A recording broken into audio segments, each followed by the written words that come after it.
Bienvenue sur la chaîne Histoire de OBNI. Si vous aimez ce que nous faisons, abonnez-vous et likez. Septembre 2006, 16h15.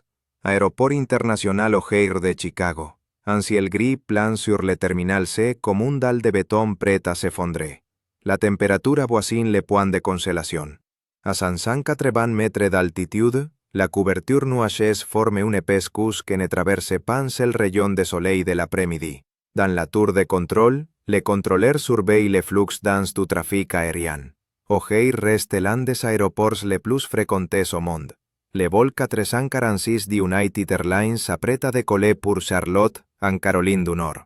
Les passagers prennent place à bord du Boeing 737, ignorant que dans quelques minutes, ils participeront involontairement à l'une des observations d'objets volants non identifiés les plus documentées de l'histoire de l'aviation civile. Un mécanicien d'United Airlines, dont l'identité a été gardée secrète à sa demande, se dirige vers la porte C-17 pour un refoulement de routine. L'air froid de novembre lui pique le visage. Il lève les yeux vers le ciel, vérifie les conditions météorologiques et se fige. Juste au-dessus de la porte C-17, à environ 450 mètres d'altitude, se trouve un disque métallique sombre. L'objet est parfaitement immobile. Aucun bruit, aucune lumière. Il mesure entre 6 et 7 mètres de diamètre, comme le décriront plus tard plusieurs témoins. Il est parfaitement rond, en forme de disque.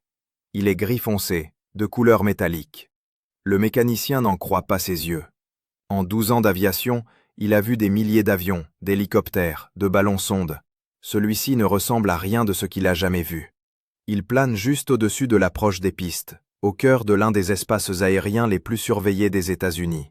Le mécanicien saisit sa radio et contacte les pilotes du vol 446. « Vous voyez ça ?» Sa voix tremble. Dans le cockpit du Boeing 737, le commandant de bord et le copilote lèvent les yeux.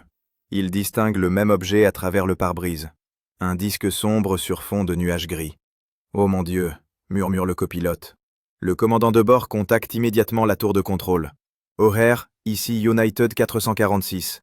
Nous avons un contact visuel avec un objet non identifié au-dessus de la porte C-17. Je répète, objet non identifié juste au-dessus de la porte. Dans la tour de contrôle, la contrôleur Sue Cavendish vérifie le radar. L'écran est noir. Aucun point lumineux dans la zone, hormis un avion connu. United 446, rien sur le radar. Pouvez-vous décrire l'objet ? Pendant ce temps, la panique s'installe sur la piste. Les bagagistes interrompent leur travail et pointent vers le ciel. Les mécaniciens sortent en courant des hangars. Les équipes au sol sortent leur téléphone portable pour tenter de photographier l'objet.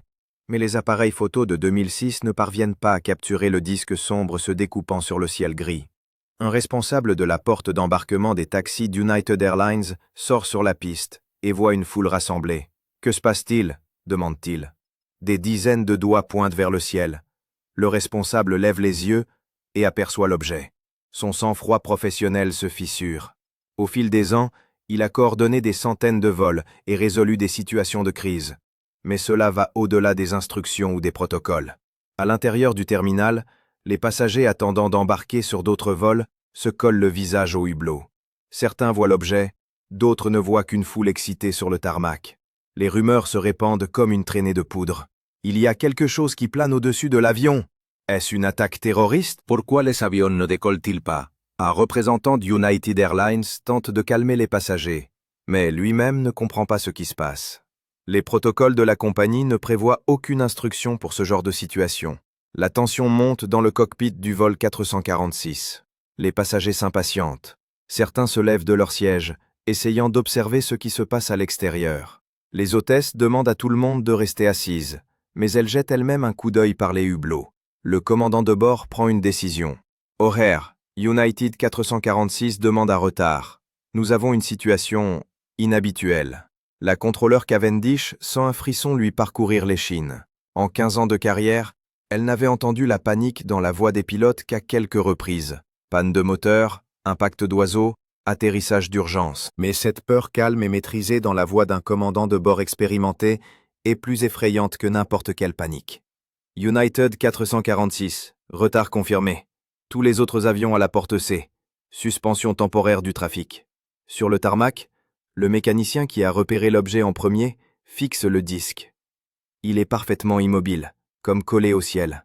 Il n'y a aucune oscillation, aucune dérive, comme c'est inévitable pour tout avion connu par vent fort. Les autres mécaniciens se rassemblent autour. Ce n'est pas un avion, dit l'un d'eux, un vétéran de l'US Air Force.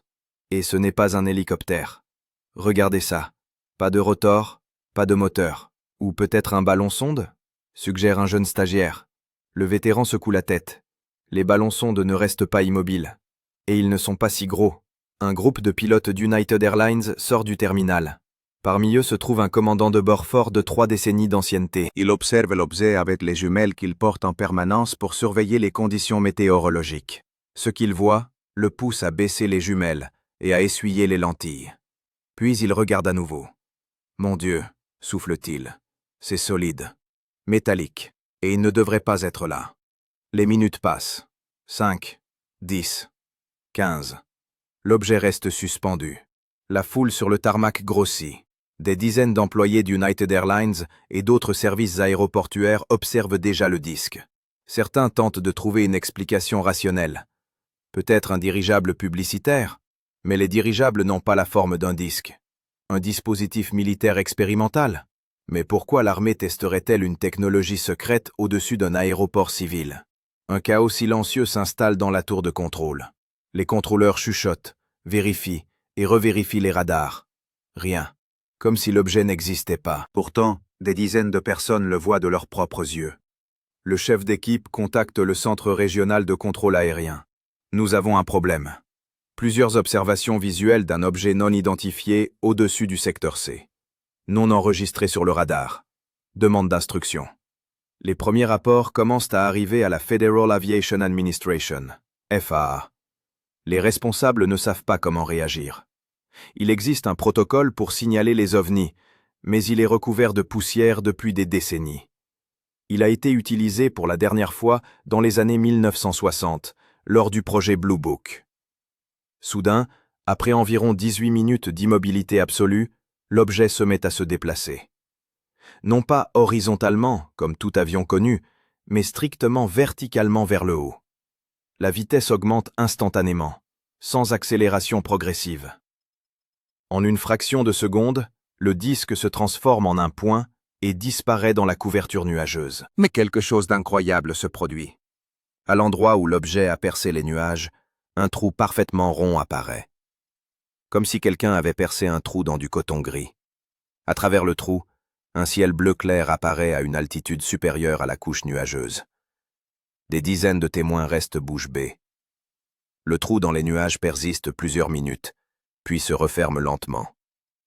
Le mécanicien qui a vu l'objet le premier sent ses genoux céder. Il s'assied à même le béton froid de la plateforme. Un collègue s'accroupit à côté de lui. « L'avez-vous vu ?» demande le mécanicien. « Nous l'avons tous vu », répond le collègue. « Mais qui le croira ?» Dans le cockpit du vol 446, le commandant de bord et le copilote se regardent en silence. Ils savent tous deux qu'ils viennent d'assister à quelque chose qui défie toutes les lois de la physique et de l'aérodynamique connues de la science moderne. Une accélération verticale sans moteur visible. Une pénétration dans la couche nuageuse sans turbulence. Un trou parfaitement rond dans les nuages. On devrait enregistrer-ça, dit le copilote. Le commandant de bord hoche la tête. Mais vous savez ce que ça signifie? Des tests psychologiques. Des vérifications. Un possible perte de licence. On a des témoins. Des dizaines de témoins. Vous pensez que c'est important? Au cours de l'heure qui suit, O'Hare reprend ses activités normales. Les avions décollent et atterrissent. Les passagers se précipitent vers les portes d'embarquement. Mais ceux qui ont vu l'objet ne peuvent s'empêcher de penser que le monde ne sera plus jamais le même. Ils ont été témoins de quelque chose qui n'aurait pas dû exister, mais qui a existé.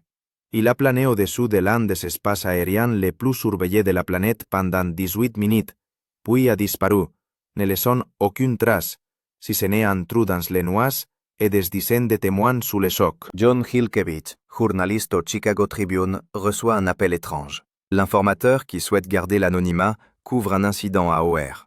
Hilkevich, journaliste chevronné, est habitué aux appels étranges.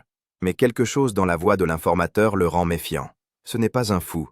C'est un professionnel effrayé. « Je travaille pour United Airlines », dit la voix. « Des dizaines de nos employés ont vu quelque chose au-dessus de la porte C-17 aujourd'hui.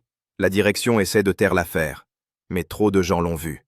Pilotes, mécaniciens, managers. Ce n'était pas une hallucination. Hilkevich commence à enquêter. Il contacte United Airlines. Au début, il nie tout. Puis, lorsque le journaliste mentionne les noms et les fonctions des témoins, le ton change. Sans commentaire. La phrase classique qui signifie que quelque chose s'est réellement passé.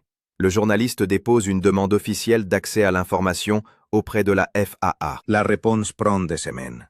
La FAA reconnaît avoir reçu des rapports d'observation d'un objet non identifié le 7 novembre 2006. Elle explique toutefois l'incident par un phénomène météorologique et une illusion d'optique. Hilkevich trouve des témoins prêts à témoigner sous couvert d'anonymat. Leurs récits sont identiques dans les moindres détails.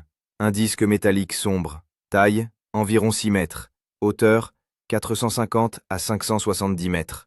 Durée d'observation, environ 18 minutes. Décollage vertical à une vitesse incroyable. Un trou rond dans les nuages. L'un des mécaniciens accepte de nous rencontrer dans un café loin de l'aéroport. C'est un homme d'âge moyen, aux mains calleuses et aux yeux fatigués. « Je travaille sur les avions depuis 30 ans, dit-il en jetant un coup d'œil nerveux autour de lui. Je connais chaque son, chaque vibration, chaque type d'avion. Ce que j'ai vu n'était pas artificiel. Du moins, pas avec la technologie que nous connaissons. Comment pouvez-vous en être si sûr? Demande Hilkevich. Le mécanicien sort un carnet de calcul. Regardez. Pour planer immobile, un objet doit soit être plus léger que l'air, comme un dirigeable, soit créer une portance, comme un hélicoptère. Mais là, c'était un disque de métal massif. Pas d'hélice, pas de réacteur, aucun bruit. Et puis ce décollage. Il dessine un schéma. Pour accélérer verticalement de 0 à une vitesse telle que l'objet disparaisse en une fraction de seconde, il faut une surcharge de plusieurs dizaines de G. N'importe quel matériau connu se serait désintégré, n'importe quel pilote serait mort. C'était peut-être un drone? Le mécanicien secoue la tête. En 2006, avec de telles caractéristiques, même aujourd'hui, en 2025, nous n'avons rien de tel. Et le plus important, c'est ce trou dans les nuages. Vous comprenez ce que cela signifie? Hilkevich attend une explication. Lorsqu'un objet traverse des nuages, il crée des turbulences. Les nuages tourbillonnent, se mélangent. Mais percer un trou parfaitement rond, c'est comme si l'objet ne traversait pas les nuages, mais s'y téléportait. Ou utiliser une sorte de champ qui repoussait la vapeur d'eau. Un autre témoin, un pilote fort de 20 ans d'expérience, rencontre un journaliste au bar d'un hôtel. « J'ai déposé un rapport officiel, dit-il en sirotant un whisky. Vous savez ce qu'ils m'ont dit? Que j'ai probablement vu un ballon météo. Un ballon météo. Je peux distinguer un ballon météo d'après ce que c'était. Qu'est-ce que vous pensiez que c'était? Le pilote reste silencieux un long moment. Je ne sais pas. Et c'est ce qui m'effraie le plus. J'ai l'habitude de tout contrôler. En l'air, il faut tout savoir sur ce qui nous entoure. Chaque objet dans le ciel a une identification, une trajectoire, une logique de comportement. Et ça, c'était comme si quelqu'un avait figé la réalité. L'objet était simplement suspendu là où il ne devrait pas être. Et puis il a disparu d'une manière qui ne devrait rien disparaître. Le responsable de la porte d'embarquement, qui a également souhaité garder l'anonymat, raconte sa version. J'ai d'abord pensé à une sorte de farce, peut-être un hologramme ou une projection. Mais ensuite, j'ai vu les visages des gens. Des mécaniciens qui travaillaient ici depuis des décennies. Des pilotes chevronnés. Ils avaient peur. Vraiment peur. Comme s'ils avaient vu quelque chose qui avait bouleversé leur vision du monde. La FAA mène une enquête interne. Son porte-parole, Tony Morado, déclarera plus tard à la presse que l'incident avait été causé par un phénomène météorologique et que la FAA n'enquête pas sur les ovnis. Mais des documents internes obtenus grâce à la loi sur la liberté d'information dressent un tableau différent. Inquiétudes concernant la sécurité aérienne. Demandes adressées à l'armée concernant d'éventuels tests. Instruccions au personnel de ne pas évoquer l'incident avec la presse. Le Centre National de Signalement des OVNIs, NUFORC, una organización privée qui recueille les signalements d'observation d'objets non identifiés, reçoit plusieurs rapports independents sur l'incident d'O'Hare. Peter Davenport, directeur du centro, affirme que ces témoignages sont hautement crédibles. Ce sont des professionnels de l'aviation, des personnes formées à l'observation et à l'identification des objets dans le ciel. Lorsque des dizaines de ces professionnels rapportent indépendamment la même chose, cela mérite une attention particulière. Mais aucune enquête officielle sérieuse n'est menée. United Airlines publie un bref communiqué reconnaissant que plusieurs employés ont signalé avoir vu un objet inhabituel, mais refuse de commenter davantage. La FAA s'en tient à la théorie du phénomène météorologique. Des phénomènes étranges commencent à se produire parmi les témoins. Le mécanicien qui a vu l'objet le premier commence à souffrir d'insomnie. Chaque nuit, il se réveille à 4h15 précise, heure à laquelle il a vu le disque. Le pilote du vol 446 se passionne pour l'étude de l'aérodynamique, cherchant une explication à ce qu'il a vu. Il dépense des milliers de dollars en manuels, consultations de physiciens et simulations informatiques. Mais il n'y a pas de réponse.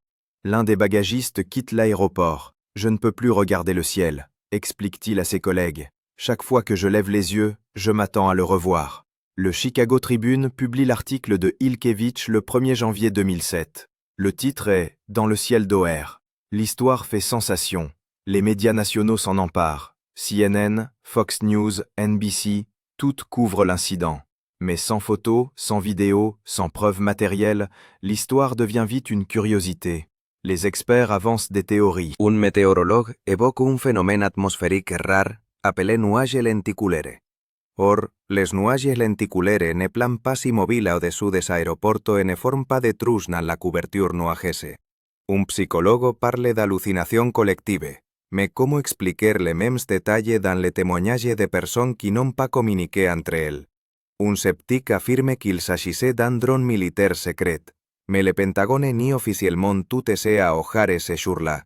Leslie Keane, journaliste d'investigation spécialisée dans les phénomènes ovni, évoque l'incident d'O'Hare dans son livre UFOs, Generals, Pilots and Government Officials Go Out into the Open. Elle souligne que c'est l'un des cas les plus crédibles, grâce à la qualité des témoins. Ce ne sont pas des agriculteurs perdus au milieu de nulle part qui voient des troncs lumière, écrit Keane. Ce sont des professionnels de l'aviation dans l'un des espaces aériens les plus surveillés au monde. Le NARCAP, National Aviation Anomalous Phenomena Reporting Center, mène une enquête technique. Le docteur Richard Haynes, ancien scientifique senior de la NASA, analyse les preuves. Sa conclusion: l'objet présentait un risque potentiel pour la sécurité dans la zone d'approche de la piste. Il qualifie l'absence d'enquête officielle de violation des protocoles de sécurité. Les années passent. Certains témoins changent de version, d'autres refusent tout simplement de parler. La pression des employeurs, la peur de nuire à leur réputation, la fatigue due au ridicule, tout cela pèse lourd. Mais ceux qui continuent à parler ne changent rien au détail. Un disque métallique sombre. 18 minutes d'immobilité. Décollage vertical. Un trou dans les nuages. En 2011, Leslie Keane organise une réunion avec plusieurs témoins. Ils se réunissent dans la salle de conférence d'un hôtel près d'O'Hare. 5 ans se sont écoulés depuis l'incident. Le mécanicien a vieilli, ses cheveux grisonnent. Le pilote a maigri et de profonds cernes apparaissent sous ses yeux. Le responsable de la porte d'embarquement tambourine nerveusement sur la table. « Parfois, je me demande si je l'ai rêvé, » dit le mécanicien. « Mais ensuite, je rencontre quelqu'un qui l'a vu et je réalise que c'était réel. » Le pilote sort un dossier rempli de documents, des années de recherche, des demandes de renseignements auprès de la NASA, de l'armée de l'air, des universités. J'ai essayé de trouver une explication, n'importe laquelle. Mais plus j'étudie la physique, plus je réalise que ce que nous avons vu est impossible. Du moins, c'est impossible pour nous. Le responsable de la porte d'embarquement raconte les conséquences. Je n'ai pas été licencié, mais ma carrière était au point mort. Le message implicite était qu'un homme qui voyait un OVNI ne pouvait pas être promu. Le risque était trop grand pour la réputation de l'entreprise. Ils discutent des détails, comparent leurs notes. Tout concorde. Chaque détail est confirmé par de multiples témoins. Mais il y a une chose dont ils n'ont jamais parlé. « L'avez-vous ressenti ?» demande le mécanicien. Les autres comprennent ce qu'il veut dire. Une sensation étrange au moment de l'observation. Comme si le temps ralentissait. Comme si l'air devenait plus dense. Comme si la réalité elle-même s'était fissurée. « Ouais, » dit doucement le pilote. « Je croyais que c'était juste moi. » « Moi aussi, » acquiesce le directeur. Il reste silencieux, conscient que cet aspect de leur expérience est impossible à décrire, impossible à prouver, impossible à expliquer. En 2019, la marine américaine confirme officiellement l'authenticité des vidéos d'OVNI prises par des pilotes de chasse. Le Pentagone crée un groupe de travail pour étudier les phénomènes aériens non identifiés. Le Congrès organise des auditions. Ce qui était autrefois le domaine des conspirationnistes fait l'objet d'enquêtes gouvernementales officielles. Les témoins de l'incident d'O'Hare ressentent un étrange mélange de satisfaction et d'amertume. Ils ont été ridiculisés, leurs témoignages ignorés, leur carrière brisée. Et maintenant, le gouvernement reconnaît la réalité du phénomène. Nous avions raison, confie un mécanicien à un podcast sur les ovnis en 2020.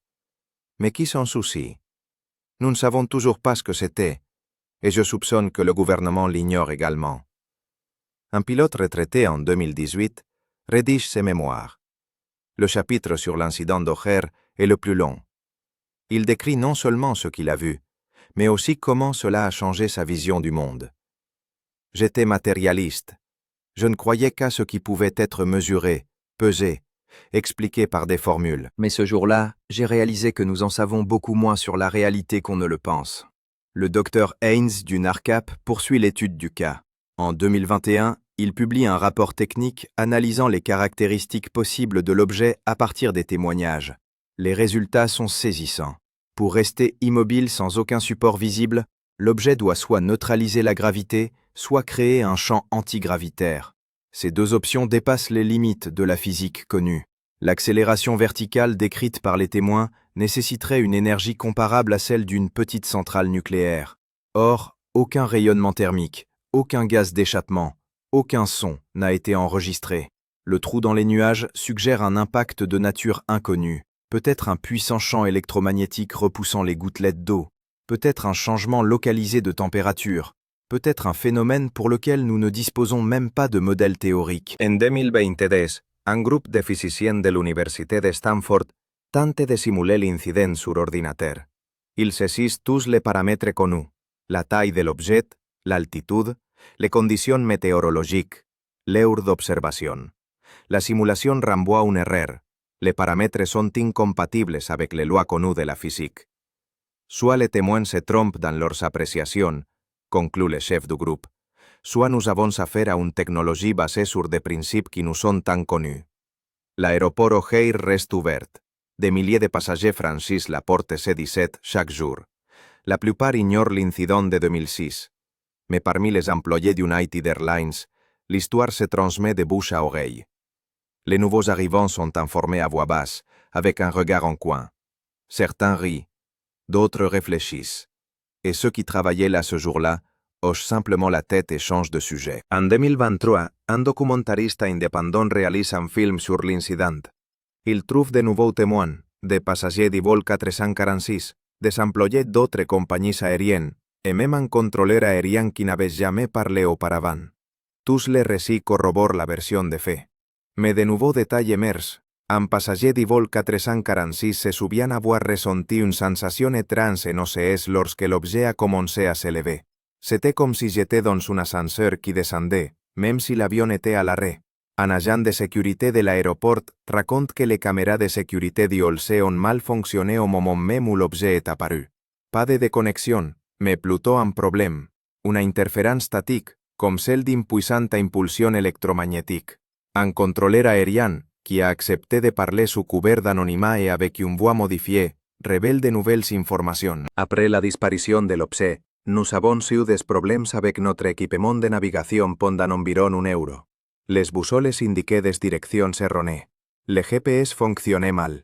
Nous n'avons rien dit officiellement, faute d'explication. En 2024, le Pentagone déclassifie certains de ces documents relatifs à des phénomènes anormaux non identifiés. Parmi eux figure une brève mention de l'incident d'O'Hare. L'armée reconnaît avoir reçu des informations sur l'incident, mais n'a pas enquêté, car il relevait de la compétence de la FAA. Cependant, le document contient une note. Les caractéristiques de l'objet correspondent à un modèle de technologie non identifié observé par des pilotes militaires. Le mécanicien qui a vu l'objet pour la première fois décède d'un cancer début 2025. Sur son lit de mort, il confie à sa fille, j'ai vu le futur, ou le passé, ou quelque chose qui n'a pas sa place dans notre époque. Prends soin de toi. Le monde n'est pas ce qu'il paraît. Sa fille trouve un carnet de dessin dans ses affaires. Des dizaines de croquis du disque sous différents angles, des calculs de trajectoire. Et une phrase, écrite à plusieurs reprises. Ils savent ce que nous avons vu. Le pilote du vol 446, aujourd'hui âgé, donne sa dernière interview en août 2025. Vous savez ce qui est effrayant, dit-il. Ce n'est pas qu'on ait vu quelque chose d'inexplicable, c'est la facilité avec laquelle on l'a étouffé. Des dizaines de témoins, des professionnels, au cœur de l'une des plus grandes villes américaines, et toujours pas d'enquête, pas de réponse. On dirait que quelqu'un ne veut vraiment pas qu'on sache la vérité. Il marque une pause, regardant par le hublot la silhouette de Chicago. Parfois, je me demande si c'était un test, pas de nos défenses aériennes ou de notre technologie, mais de notre volonté d'accepter une réalité qui ne cadre pas avec notre cadre habituel. Et nous avons échoué au test. Nous avons choisi le confort de l'ignorance plutôt que l'inconfort de la vérité. Aujourd'hui, en septembre 2025, l'incident d'Ohar reste l'une des observations d'OVNI les plus documentées et pourtant inexpliquées de l'histoire de l'aviation civile.